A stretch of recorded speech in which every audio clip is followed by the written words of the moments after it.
네, 수요일 아침 8시 2분 지나고 있습니다. 시간이 갈수록 점점 더 심한 폭력을 쓰고 있는 이 미얀마 군부를 시민들은 이제 테러리스트로 생각을 하고 있습니다. 주택가 등에 불을 지르고 있다는 얘기도 들리고 있는데 보도국 연결해서 알아보도록 하겠습니다. 강버들 기자, 1980년 광주의 모습과 비슷하다는 미얀마 시민의 목소리도 있었습니다. 하지만 그때와 다른 게 있는데 지금은 소셜미디어로 바로바로 그 모습을 볼 수가 있다는 거잖아요. 네, 군부가 인터넷을 막고 있지만 시민들은 우회해서라도 현지 상황을 알리고 있습니다. 최근 며칠 반 쿠데타 분위기를 틀어막기 위해 군부가 시위 현장에서는 물론이고 가정집에도 마구 들어가 사람들을 끌고 가는 일이 허다합니다. 이런 모습도 소셜미디어를 통해 퍼지고 있고요. 밤사이에는 군부의 폭력을 보여주는 또 다른 사진들이 공유됐습니다. 현지 시간 9일 오전 남부 메익에서 시위 도중 붙잡혔다 풀려난 사람들 등에 새빨간 자국이 남아 있었던 건데요. 사슬로 때렸다는 증언이 나왔고요. 이렇게 맞은 사람 중에는 미성년자도 포함되어 있습니다.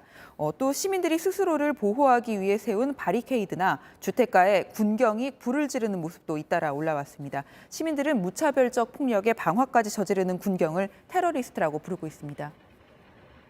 네, 그리고 코로나 백신 접종이 이제 시작이 되면서 경제 전망도 또 달라지고 있습니다. OECD에서 올해 세계 경제 성장률 전망치를 높여 잡았네요.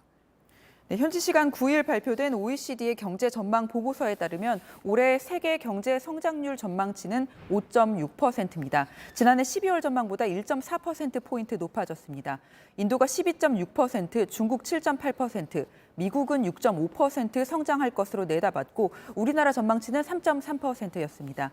OECD는 백신 보급이 늘고 있고 미국이 경기 부양책을 추가로 내놓은 게 반영돼 전망치가 높아졌다고 설명했는데 경제가 실제로 이만큼 회복될지는 백신 보급에 달려 있다고 했습니다. 함께 들어보시겠습니다. More stimulus without vaccinations would not be as effective because consumers would still not go out, shopping, traveling, dining, doing normal things. It's the combination of health and fiscal policy that matters. 네, 그리고 영국 해리 왕자 부부 인터뷰 이후의 논란에 대해서 영국 왕실이 공식 입장을 냈네요.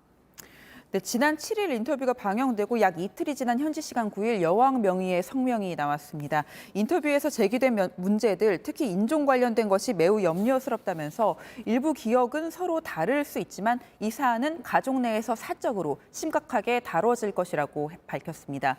메건 마클은 흑인 어머니와 백인 아버지 사이에서 태어나 유색 인종은 처음으로 영국 왕실의 일원이 됐습니다.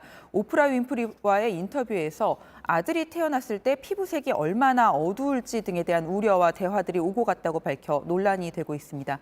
영국 내 여론은 인종과 연령, 정치적 성향에 따라서 해리 부부 편 또는 왕실 편으로 갈리고 있습니다.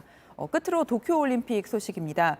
일본 정부가 해외 일반 관객을 받지 않기로 방침을 정했다고 교도통신이 복수의 정부 관계자를 인용해 어젯밤 보도했습니다.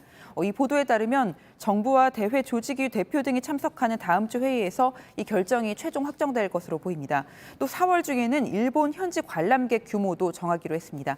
지금까지 아침 현지금 JTBC 강버들입니다.